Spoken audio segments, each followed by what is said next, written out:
Hello my dear, कैसे हैं आप सभी स्वस्थ एवं मस्त होंगे। इससे पहले वीडियो में हम बात कर चुके हैं वेलोसिटी अर्थात वेग के बारे में। आज हम इस वीडियो में बात करेंगे त्वरण अर्थात एक्सेलरेशन के बारे में। आप लोग इस वीडियो में शुरू से अंत तक बने रहें और सभी जो हम अभी तक पढ़ाए हैं आप लोग नोट डाउन करते रहें। चलिए तो आज हम त्वरण के बारे में अर्थात एक्सेलरेशन के बारे में जानेंगे कि क्या होती है। देखिए तो इससे पहले वीडियो में हम बता चुके हैं वेग के बारे में बता चुके हैं। वेग क्या होती है, उसी से संबंधित क्या है, त्वरण है। इसी के संबंधित क्या है, त्वरण है। अर्थात वेग किसे कहते हैं बता चुके हैं। अभी हम बात करेंगे त्वरण किसे कहते हैं। त्वरण कहते हैं समय के साथ वेग में परिवर्तन दर को त्वरण कहते हैं। जैसे होता है अर्थात वेग जो है अर्थात क्या बताता है, वेग में परिवर्तन अर्थात वेग में परिवर्तन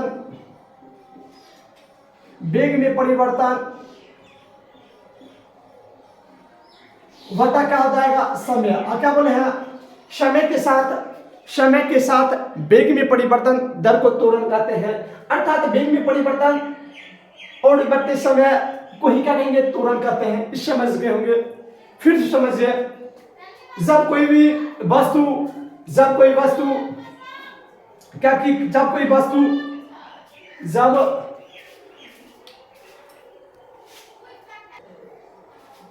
चलिए तो देखिए तो हम बताते हैं फॉर एग्जांपल के साथ। अभी जैसे होता है आप सुने होंगे किसके बारे में, अभी पहले इसका एग्जांपल समझिए, उसके बाद हम प्रैक्टिकल के साथ आपको हम बताएंगे जो कि दैनिक जीवन में कैसे हम यूज करते हैं, उसके बारे में भी बताएंगे। त्वरण का प्रयोग कहाँ आता है। चलिए तो देखिए तो मान लेते हैं माना कि कोई वस्तु क्या करती है, 10 मिनट प्रति सेकंड के स्पीड से ए पर पहुंच रही है, ए पर चल रही है। ए पर क्या हो रही है, चल रही है। अर्थात क्या होगा, यहां से स्टार्ट करके यहां ए पर आने में कितना लगा है, 10 मिनट प्रति सेकंड लगा है ए पर आने में। इसी प्रकार से बी पर जाने में कितना लगा है, बी पर जाने में 15 सेकंड लगा है, 15 मिनट प्रति सेकंड लगा है बी पर। सी पर लगा है, सी पर जाने में 20 मिनट प्रति सेकंड लगा है। उसी प्रकार से डी पर जाने में क्या लग रही है, 25 मिनट प्रति सेकंड। मतलब समझ जाइए ये क्या होती है। अर्थात ए से देखिए तो ए से यहां से ए पर आने में क्या होगा, 10 मिनट प्रति सेकंड क्या होगा, वेग से चल रही है। वेग से क्या हो रही है, चल रही है। अभी बताइए जो ए से बी तक जाने में क्या होगा, समय लगा होगा। अर्थात समय लगा होगा। और बी से ए से फिर बी पर जाने में भी समय लगेगा, और बी से सी पर जाने में समय लगेगा, और सी पर से डी पर जाने में क्या लगेगा, समय लगेगा। यही समय जो बताते हैं, किस चीज को बताती है, अब त्वरण के बारे में बताती है। त्वरण के बारे में क्या होती है, हमको जानकारी मिलती है। जब कोई गाड़ी क्या होती है,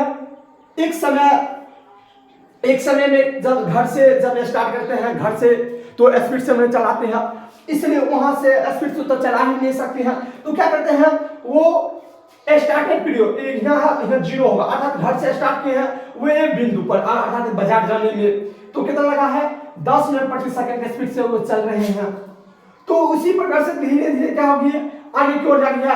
एक समान चाल से क्या हो रही है, एक समान चाल से जा रही है। एक समान से चाल से क्या हो रही है, गाड़ी कोई गाड़ी है जैसे कार है तो एक समान चाल से क्या हो रही है, चल रही है। इसी को क्या कहते हैं, जब होगा वेग में परिवर्तन होगा तो उसी को हम क्या कहेंगे, त्वरण कहेंगे। वेग में परिवर्तन दर को क्या कहेंगे, हम त्वरण कहेंगे। समय के साथ वेग में परिवर्तन दर को क्या कहेंगे, हम त्वरण कहेंगे। ये समझ गए होंगे। अभी हम इसके बारे में बता करेंगे। जैसे होता है एक्सेलरेशन के बारे में हम सुने होंगे, त्वरण जिसे हिंदी में बोलने के बाद इसको समझ में नहीं आता है। ये कभी काल देखिएगा गाँव में क्या करता है, जब मोटरसाइकिल क्या करते हैं, चलाते हैं, मोटरसाइकिल चलाते हैं तो उसको देख लीजिएगा जगह जब एक्सेलेरेटर क्या करते हैं, एक्सेलेरेटर इस प्रकार से क्या करते हैं, ऐसे ऐसे करते रहते हैं, क्या करते हैं, देते छोड़ते हैं और चलाते हैं, ऐसे करते हैं, ऐसे नीचे करके तो उसका मतलब होगा क्या होगा, चाल सॉरी तो क्या हो रही है, घट रही है। इस प्रकार से अगर करेंगे, अगर ऐसे करते हैं तो क्या हो रही है, बढ़ेगी। तो त्वरण का प्रयोग कहाँ करते हैं, गौरी में अक्सर करते हैं। क्या करते हैं, गौरी में अक्सर किसका प्रयोग करते हैं, क्या कहते हैं, एक्सेलरेटर, एक्सेलरेटर एक्सेलरेटर दो। तो और क्लच का क्या करते हैं, इस आकृति में देते हैं। कारण बताएंगे, रीजन बताएंगे, इसका क्लच को लेफ्ट हैंड में देने का क्या रीजन है और एक्सेलरेटर को राइट हैंड में देने का क्या रीजन है, इसके भी बारे में हम बताएंगे। और त्वरण का अक्सर दैनिक जीवन में प्रयोग करते हैं। क्या करते हैं, गाड़ी जब चलाते हैं, मोटरसाइकिल क्या करते हैं, मोटरसाइकिल क्या करते हैं, क्या करते हैं, मोटरसाइकिल जब हम चलाते हैं तब इसका हम क्या करते हैं, एक्सेलरेटर अर्थात त्वरण का प्रयोग करते हैं। जब देखिएगा कहीं कहीं जाते हैं मेला देखने के लिए या कहीं जाते हैं तो एक दो ऐसे लड़का देखने को मौका मिला होगा जो क्या करते हैं, जो गर्ल्स को देखती है, देखने के बाद क्या करते हैं, हम पूरे एक्सेलरेटर क्या करते हैं, झाड़ देते हैं। क्या करते हैं, झाड़ मतलब खूब ऐसे हूं करते हैं, अर्थात क्या करते हैं, त्वरण को कम और वेस्ट करते हैं। तब आवाज मतलब विशेष प्रकार की आवाज आती है। उससे क्या करते हैं, सोचते हैं कि वो जो गाड़ी चलाते हैं वो लड़का सोचता होगा लोल्हा कि क्या होगा, उस पर क्या होगा, फिदा हो जाएगा, जो कि ना मतलब उसको पता रहेगा तब ये सब क्या चीज होती है त्वरण के बारे में। उसी पहले एक्सेलरेटर होंगे रहेगा, मतलब 10 इधर जाएगा, 10 से उधर से आएगा जाएगा, उसको कौन से आपको पता नहीं है, खाली उसको है ना लोल्हा भर दिन 150 रुपया वाला जूता चप्पल पहन के और उसके बाद क्या होगा, घूमते रहता है। उसको पता रहेगा तब कि उससे क्या होता है, इससे तुरंत क्या होती है, इसका यूज कहाँ दैनिक जीवन में करेंगे, उसको कुछ नहीं पता है। और ऐसे क्या होता है, कोई भी जो लड़की होती है इससे आकर्षित नहीं होता है, उसकी क्या होता है, एक अलग उसको जो पढ़ने लिखने में अच्छा रहेगा, वही उसी पर क्या होता है, जो अभी जैसे होता है शादी होता है दैनिक जीवन में, तो क्या करते हैं, उसको जो देखता है बाल में एकदम लगाने रहता है, पॉलिश करने रहता है, मुंह पर एकदम फेस वॉश करने रहता है, जूता पहने रहता है, करने रहता है, उसको एक प्रति वैल्यू देता है नहीं। उसको आजकल देख लीजिएगा अपने गांव में या कहीं भी देखिएगा उसका कोई वैल्यू नहीं है। वैल्यू उसी का है जो अच्छा से पढ़ता है, और यहाँ देखेगा तब न हमरा पढ़ेगा तब उसको पता चलेगा कि उसको कैसे क्या करना है नहीं करना है। अरे अच्छा से पढ़ो, अच्छा से पढ़ने के बाद स्वयं क्या होगा, आएगा जीवन में जरूर आएगा। तो उसको पहले जरूरी है समझना कि कहाँ इसका प्रयोग करते हैं, इसका प्रयोग हम कहाँ करते हैं, अर्थात त्वरण का प्रयोग। समझ गए होंगे। चलिए तो इसके बारे में हम इसको पहले लिखा देते हैं, त्वरण किसे कहते हैं लिख देते हैं, उसके बाद हम इससे आगे क्या करेंगे, बढ़ेंगे हम।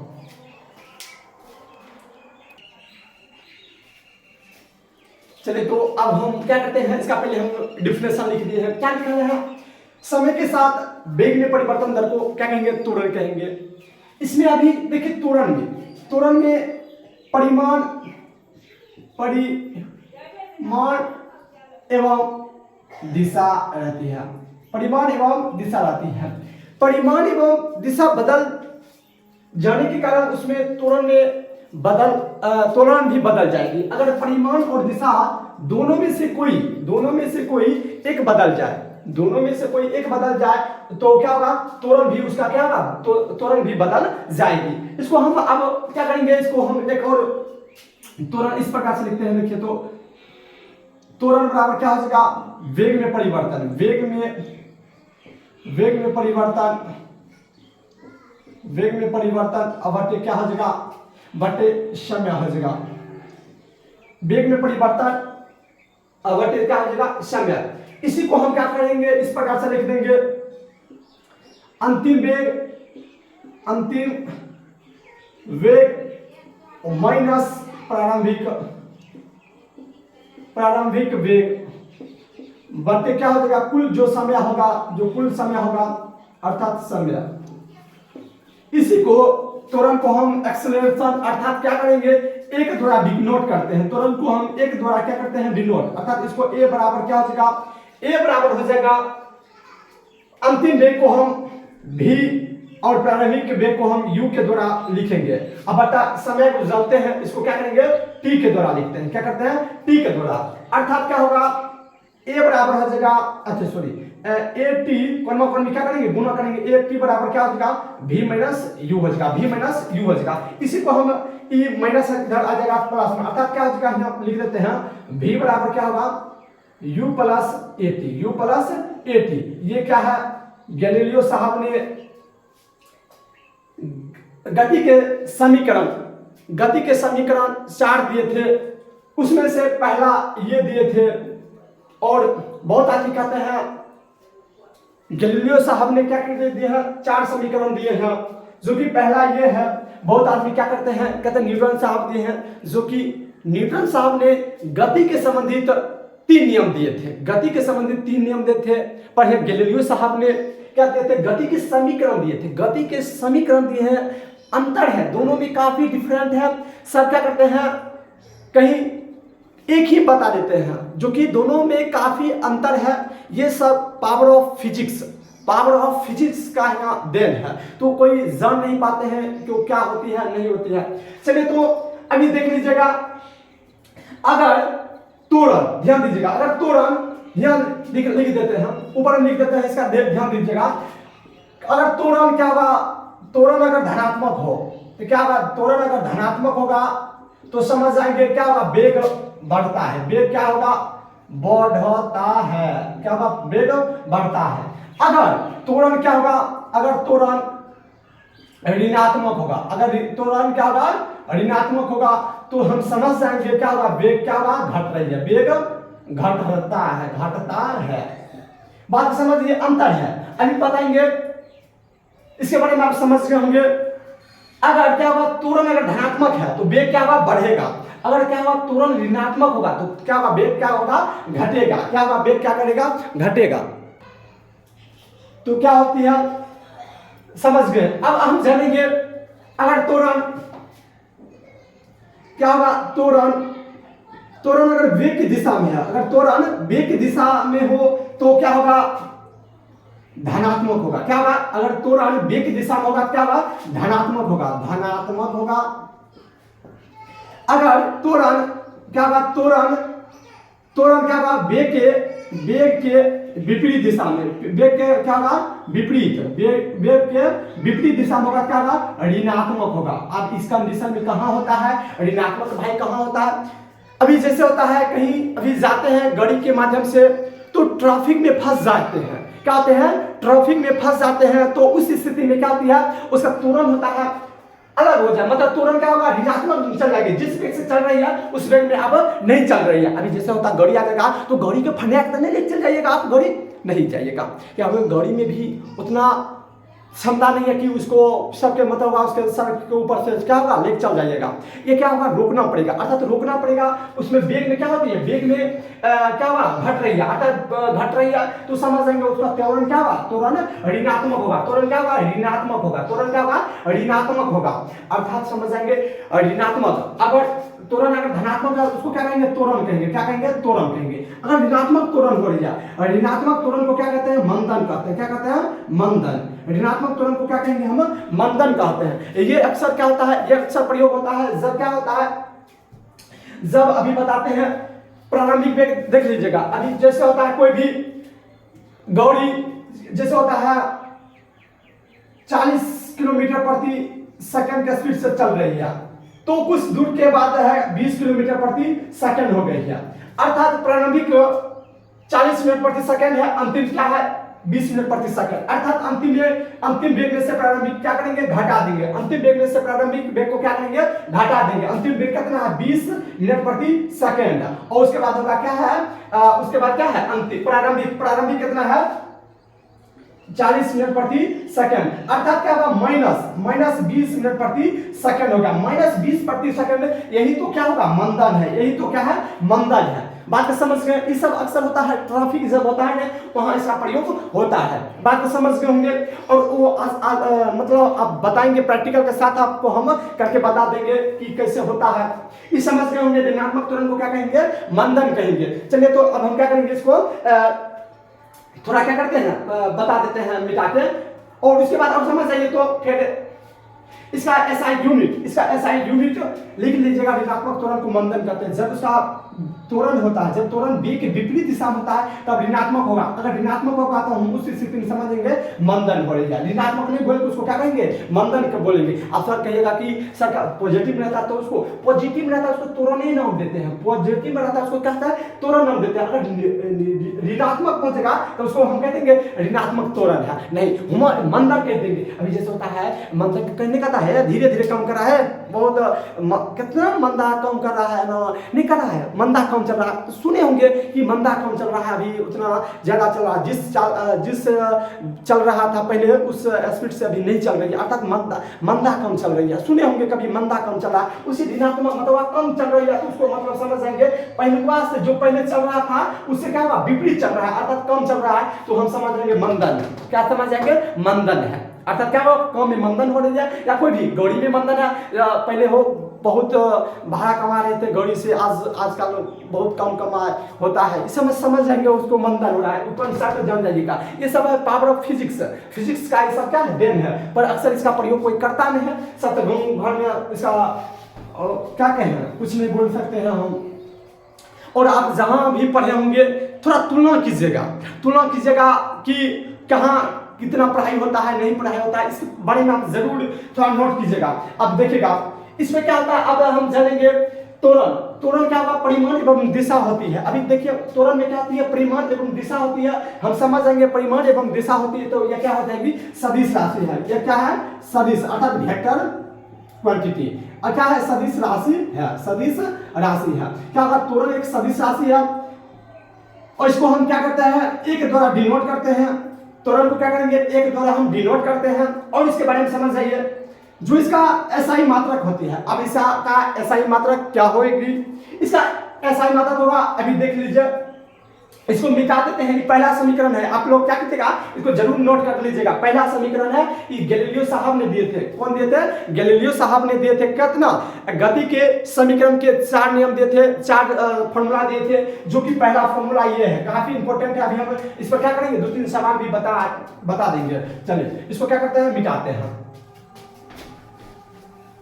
चलिए अब उसके बाद क्या करेंगे हम, इसके बाद हम देखिए वेग में परिवर्तन, अर्थात वेग का क्या फॉर्मूला होता है, वेग का फॉर्मूला होता है मिनट प्रति सेकंड और समय का क्या होता है, सेकंड होता है। इसका एसआई मात्रक निकालते हैं। एसआई मात्रक बढ़िया का भाषा में लिख देते हैं। देखिए लिख देंगे वेग का एसआई मात्रक, वेग का एसआई मात्रक। अब बट्टे क्या करेंगे, समय का मात्रक। यहाँ लिखना पड़ेगा त्वरण का एसआई मात्रक का है मात्रक, समझ जाइएगा। उसके बाद क्या करेंगे हम, इसका अगर त्वरण का मात्रक निकालना है तो वेग का मात्रक क्या होता है, मिनट प्रति सेकंड। अब बट्टा क्या होता है, समय का एस। अब ये जो बट्टा है नीचे में आ जाएगा, क्या होगा, ये हो जाएगा मिनट प्रति सेकंड स्क्वायर। अर्थात क्या होगा, त्वरण का एसआई मात्रक होता है मीटर प्रति सेकंड स्क्वायर होता है। क्या होता है इसका, क्या होता है, इसका एसआई मात्रक होता है। इसका बीमीय सूत्र होता है। बीमीय सूत्र क्या करते हैं, इसका बीमीय सूत्र होता है LT पर पावर -2। इसको इस प्रकार से क्या करते हैं, लिखते हैं LT पर पावर -2।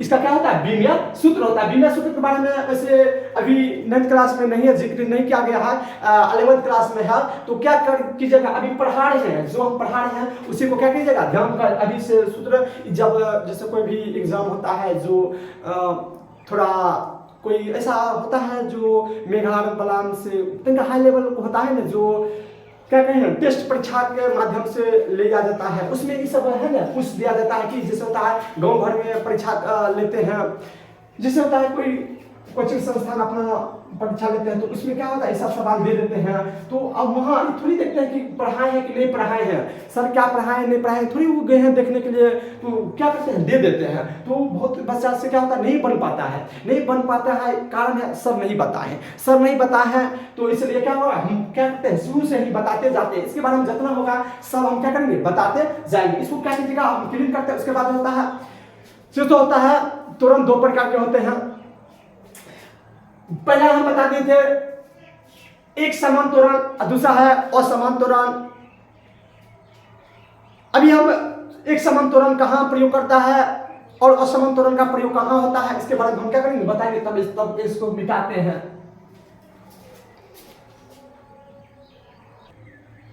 चलिए तो क्लीन कर दिए हैं। अब बताएंगे हम त्वरण के टाइप। पहला बताते हैं त्वरण टाइप बताते हैं। एक पहला है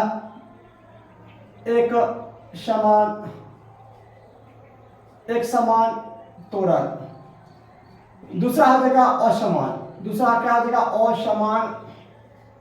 असमान त्वरण। तो पहला है एक समान त्वरण में हम क्या करेंगे, इसको कहता है यूनिफॉर्म, FORM फॉर यूनिफॉर्म क्या होगा एक्सेलरेशन, तो XACC लिख दिए हैं, एक्सेलरेशन लिखे, यूनिफॉर्म इसको कहेंगे नॉन यूनिफॉर्म। अब बताइए एक समान त्वरण किसे कहते हैं, जब कोई वस्तु समय के साथ वेग में एक समान समयांतराल में समान वेग तय करेगी, तब उसको हम क्या कहेंगे, एक समान त्वरण कहेंगे। अर्थात क्या होगा, जिस प्रकार से जा रही है उसी प्रकार से कंटिन्यू अपने वेग के स्थिर बनाए रखते हैं, उसी प्रकार से जब जाएगी तब उसको हम क्या कहेंगे, एक समान कहेंगे। क्या कहेंगे, एक समान त्वरण कहेंगे। जब क्या होगा, जब का मतलब होगा, जब कोई गाड़ी जा रही है यहाँ से जाएगी स्पीड में, उसके बाद धीरे धीरे क्या हो रही है, कम हो रही है, और फिर कभी क्या होगा स्पीड जा रही है, इस त्वरण को क्या कहेंगे, इस जो एक कंटिन्यू जा रही है इसको क्या कहेंगे, एक समान। क्या कहेंगे, एक समान। क्या कहेंगे, एक समान त्वरण कहेंगे, एक समान त्वरण कहेंगे। और इसको क्या कहेंगे, असमान त्वरण। क्या कहेंगे, असमान त्वरण करते हैं। अर्थात एक समान त्वरण का प्रयोग कहाँ होता है, अब बता देते हैं। अब लोग घड़ी देखे होंगे, घड़ी से आप तो बहुत अच्छी तरह से परिचित होंगे। क्या होती है, घड़ी में देख लीजिएगा जो सुई होती है, घंटा की सुई सबसे छोटी और मिनट की सुई उससे थोड़ी बड़ी और सेकंड की सुई सबसे क्या होती है, सबसे बड़ी होती है। वो देखिएगा सेकंड की सुई होते हैं, जितना यहाँ समय लगती है ठीक उसी प्रकार से जितना घूम रही है, क्या हो रही है, एक समान समयांतराल में समान वेग से क्या हो रही है, चल रही है। तब उसको हम क्या कहेंगे, तब उसको हम कहेंगे एक समान त्वरण से क्या हो रही है, चल रही है। अर्थात इसके बारे में समझ के होंगे, अगर पृथ्वी के निकट अर्थात अपना छत पर से जाएगा, छत पर से कोई भी जैसे होता है पत्थर को फेंकेगा, क्या फेंकेगा, पत्थर को नीचे की ओर फेंकेगा। अगर नीचे की ओर फेंकते हैं तो देखिएगा एक समान त्वरण से, अर्थात एक समान वेग से क्या होती है, नीचे की ओर आती है। कहाँ आएगी, स्थल पर आएगी, एक समान वेग से क्या होगी, स्थल की ओर जाएगी। ये क्या होगा, एक समान त्वरण का क्या होगा, उदाहरण है। एक समान त्वरण का क्या है, उदाहरण है। इस समझ में होंगे, कोई तरह का दिक्कत नहीं होगा। अब हम चलेंगे असमान त्वरण पर। असमान मतलब होगा, अभी बताए हैं ऋणात्मक, अर्थात क्या होगा, ऋणात्मक के बारे में हम बताए हैं। डिफिनेशन लिखना पड़ेगा, नहीं लिखना पड़ेगा, काहे मतलब होगा जिस प्रकार से चाल पढ़ाए हैं उसी प्रकार से वेग है, उसी प्रकार से त्वरण है। तो क्या होगा, समय के साथ वेग में परिवर्तन दर को क्या कहेंगे, त्वरण कहेंगे। कोई दिक्कत, वही सेम है परिभाषा, कोई समझ जाइएगा, वही बहुत है। उसके बाद क्या होगा, असमान त्वरण। असमान त्वरण मतलब होता है, समझ जाइएगा, मंदन। क्या होगा, मंदन। अर्थात क्या होगा, अर्थात क्या कीजिएगा, वेग के साथ मतलब समय के साथ वेग में परिवर्तन नहीं हो रही है, वेग के साथ समय के साथ वेग में परिवर्तन नहीं हो रही है, तब उसको क्या कहेंगे, मंदन कहेंगे। अर्थात क्या कहेंगे, असमान कहेंगे, असमान त्वरण। अर्थात यह होता है, सरल लोलक जानते होंगे, सरल लोलक के बारे में। वो क्या होती है, उसका जब दोलन करती है, दोलन जब वो करती है तो क्या होती है, समय के साथ नहीं करती है, समय के साथ क्या होती है, नहीं करती है, तब उसको क्या कहेंगे, दोलन करती है, समय के साथ नहीं करेगी, तब उसको हम क्या कहेंगे, असमान कहेंगे। क्या कहेंगे, असमान कहेंगे। अभी जैसे होता है, कोई वो लीजिए वस्तु को आप फेंक दीजिएगा इधर एगो रहेगा, तो ये क्या होगा, अपना मतलब होगा थोड़ी कंटिन्यू करते रहेगा, नहीं करता है। क्या होता है, धीरे धीरे समय का आएगा और रुक जाएगा। बात समझ के लोलक क्या होती है।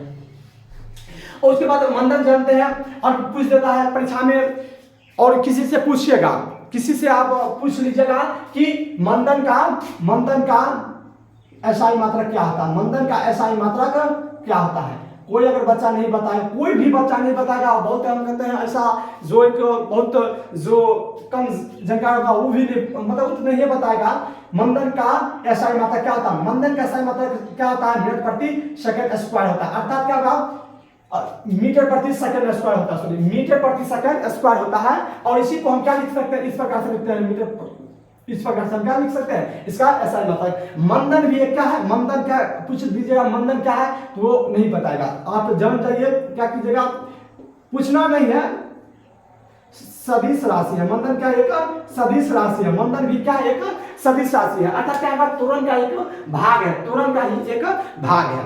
समझ गए होंगे, उम्मीद करते हैं आप लोग समझ गए होंगे। अभी हम बताएंगे त्वरण का जो गति के समीकरण है उस पर हम क्या करेंगे, चर्चा करेंगे। तो और एक और बात समझ जाइए, एक और बात समझिए, जो है गति है, ध्यान दीजिएगा, गति है, जो गति अर्थात विस्थापन ले लीजिएगा, विस्थापन, विस्थापन, विस्थापन है, विस्थापन क्या है, विस्थापन वेग पर निर्भर कर रहा है, क्या किस चीज पर कर रहा है, वेग पर। और वेग क्या कर रहा है, वेग देखिए त्वरण क्या कर रहा है, त्वरण वेग पर निर्भर करता है, वेग किस पर करता है, विस्थापन पर। विस्थापन क्या करता है, जो गति होती है अर्थात दूरी, लिख लीजिएगा दूरी, ये दोनों सेम होती है, विस्थापन और दूरी पर वही है, इस टेस्ट दूरी है। और ये क्या है, दूरी मतलब होगा, समझ जाइएगा, जो अपने पास से जो कुल लंबाई जो तय करती है उसी को क्या कहेंगे, दूरी। जो इसको क्या होती है, दोनों समान होती है, अर्थात क्या होता है, त्वरण जो होती है किस पर निर्भर करती है, वेग पर। अब वेग निर्भर करता है किस पर, विस्थापन पर। जितना विस्थापन तय करेगा उसका वेग होगा,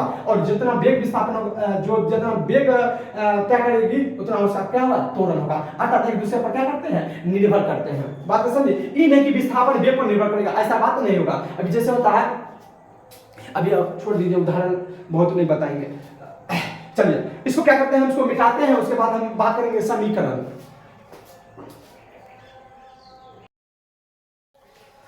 चलिए तो दूसरा समीकरण क्या होती है इसके बारे में बताते हैं।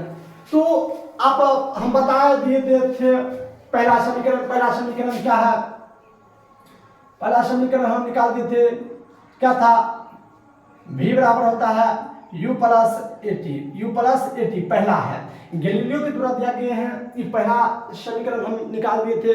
दूसरा समीकरण अब हम निकालेंगे, उससे पहले एक और पॉइंट बता देते हैं, किसी एक समान गतिशील वस्तु के द्वारा उसका जो त्वरण होगा, उसका त्वरण क्या होगा, शून्य के बराबर होता है। कितना होता है, शून्य के बराबर होता है, शून्य के बराबर होता है। चलिए तो इसको हम क्या करते हैं, इसको मिटा देते हैं। उसके बाद हम क्या होती है, एक गतिशील पिंड का त्वरण क्या होती है, शून्य होती है। ये आप कॉपी में लिख लीजिएगा, एक गतिशील पिंड का त्वरण क्या होती है, शून्य होती है। एक समान गतिशील पिंड का त्वरण क्या होती है, शून्य होती है। हटाइए इसको। चलिए तो दूसरा समीकरण क्या होता है, निकालते हैं। इसमें आप क्या होगा, पहले समझना होगा, आपको हम बताए हैं औसत वेग, सॉरी औसत त्वरण के बारे में बता देते हैं। औसत त्वरण क्या होती है बताए थे, टोटल वेग बट्टे मतलब टोटल त्वरण मतलब प्रारंभिक त्वरण तथा अंतिम त्वरण बट्टे क्या करेंगे, 2 कर देंगे। तो देखिए तो प्रारंभिक u प्लस v बाय 2, इसको हम क्या करेंगे, इस प्रकार से हम क्या कर सकते हैं, लिख सकते हैं u प्लस v बाय 2। अब उसको क्या करेंगे, हम अभी विस्थापन निकालेंगे, कुल विस्थापन बटे समय, कुल विस्थापन बटे समय लिखेंगे। अब ये क्या लिखेंगे, कुल विस्थापन अब बटा क्या होगा, कुल समय और क्या करेंगे, इसको हम लिख देंगे u प्लस v बाय 2 करेंगे। अभी हम समय को क्या लिखते हैं, विस्थापन क्या लिखते हैं, ऐसे लिखते हैं। क्या लिखते हैं, विस्थापन को f, अर्थात दूरी को क्या लिखते हैं, s से लिखते हैं, और समय को क्या लिखते हैं, t से लिखते हैं। इसको क्या करेंगे, u प्लस v/2। इसको अब क्या करेंगे हम, t है तो इधर चल जाएगी, मतलब अपन गुना, s बराबर क्या हो जाएगा, s बराबर हो जाएगी u प्लस v/2 गुने t हो जाएगा। ये है दूसरा इक्वेशन, दूसरा समीकरण है, दूसरा इक्वेशन, दूसरा इक्वेशन है, अर्थात दूसरा गैलीलियो का दूसरा समीकरण है, दूसरा समीकरण है। इसको क्या कीजिएगा, नोट कीजिए। उसके बाद हम तीसरा बताते हैं। तीसरा क्या होता है, s बराबर ut plus half A T square. इसको हम क्या करेंगे, अभी सिद्ध करेंगे। चलिए तो इसको अति कीजिए, तो बनाइए। तो देखिए, तो तीसरा क्या है, तीसरा समीकरण है। हम जानते हैं कि औसत वेग बराबर, हम जानते हैं कि औसत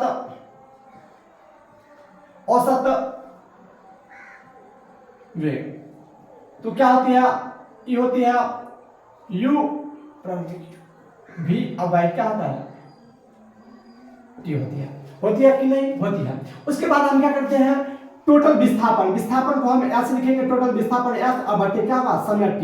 तो क्या करेंगे, u और माइनस v बटे t करेंगे। तो इसको क्या करेंगे, हम कोण में गुना करेंगे। s बराबर क्या होगा, u प्लस v बटे t, सॉरी 2 क्या होगी, 2 आगुने क्या होगी, t हो जाएगी। अब हम जानते हैं कि v बराबर, हम पहला फॉर्मूला में हम सिद्ध किए थे, v बराबर क्या होती है, u प्लस at होती है, u प्लस at होती है। पहला हम क्या कर दिए हैं, सिद्ध कर दिए थे। उसके बाद क्या करेंगे, हम इसको क्या करेंगे, u प्लस v की जगह पर क्या करेंगे, u प्लस at और गुणे में क्या होगा, t हो जाएगा, गुणे में क्या हो जाएगी, t, अब बटा क्या होगा, 2 हो जाएगा। अब क्या करेंगे, हम s बराबर क्या करेंगे, इसको u प्लस at गुने t लिख देंगे। बात समझ गए हैं। इसको क्या करेंगे, t के साथ पूरे में गुना हो जाएगा, क्या होगा, पूरे में t के साथ होगा, यहाँ भी हो जाएगा। आज पहले इसको छोड़ देते हैं, इसको क्या करते हैं, t छोड़ देते हैं। उसके बाद आप क्या कीजिएगा, बटा क्या है, 2 है, बटा क्या है, 2 है। तो s बराबर क्या हो जाएगा, s बराबर हो जाएगा, s बराबर होगा, इसको गुना कर देते हैं, इसको गुना पूरे पहले कर देते हैं। उसके बाद कहते हैं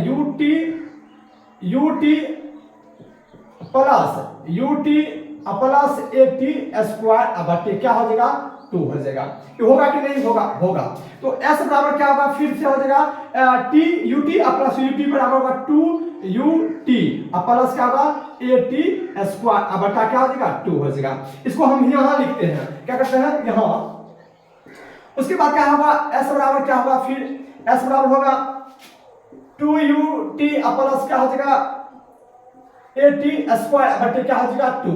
तो इसको हम क्या करते हैं, दोनों साइड क्या होगा, देखिएगा, तो डिवाइड करना है, 2ut अब बटे 2 अब प्लस क्या होगा, 2at स्क्वायर बटे 2। तो ये क्या कट जाएगी, क्या हो जाएगी, कट जाएगी 2। तो s बराबर क्या हो जाएगा, ut plus half at square, अर्थात क्या होगा, 1/2 at स्क्वायर हो जाएगा। यही है गैलीलियो जी का तीसरा इक्वेशन, थर्ड इक्वेशन है। थर्ड इक्वेशन क्या है, s बराबर ut plus half at square. अगर इसका कहेगा दूरी निकालने के लिए, अर्थात विस्थापन निकालने के लिए क्या किसका प्रयोग करेंगे, हम ut plus half at square का हम क्या करेंगे, प्रयोग करेंगे। पर हम बताए थे, एक और फॉर्मूला बताए थे अभी, क्या बताए थे, s बराबर फॉर्मूला बताए थे u माइनस v बटे 2 गुणे t। तो इसमें क्या होगा, त्वरण नहीं पता रहेगा। इसमें क्या होता है, त्वरण नहीं पता रहेगा, उस स्थिति में क्या कीजिएगा, तब उसको हम किसका प्रयोग करेंगे, तब ये फॉर्मूला पढ़ेंगे। इसमें त्वरण पता रहेगा, तब इसका हम प्रयोग करेंगे। कहते हैं s बराबर ut plus half at square. चलिए तो इसको क्या कीजिएगा, नोट कीजिए। तो उसके बाद है लास्ट समीकरण है, इसको बता के उसके बाद क्या करेंगे, वीडियो को अंत करेंगे। चलिए तो अब हम चौथे समीकरण की ओर बढ़ेंगे। चौथा समीकरण है, देखें तो क्या होगा, एक समीकरण है, हम जानते हैं s बराबर क्या होता है, s बराबर होता है u प्लस v बटे 2 गुणे क्या होगा, t हो जाता है। और दूसरा हम एक बताए थे त्वरण का फॉर्मूला v माइनस u बटे 2 सॉरी t। ये दोनों को क्या करेंगे, हम जब गुना करेंगे क्या होगा, as बराबर हो जाएगा, गुना करेंगे तो क्या होगा, u प्लस v बटे 2 गुणे t, फिर से गुना हो जाएगा v माइनस u बटे t। तो ये t यहाँ हो जाएगा, कट जाएगा, इसका मतलब क्या होगा, गुना होगा। तो क्या होगा, 2as बराबर क्या होगा, 2as बराबर हो जाएगा u प्लस v, उसके बाद होगा v माइनस u। तो हम जानते हैं फॉर्मूला a प्लस b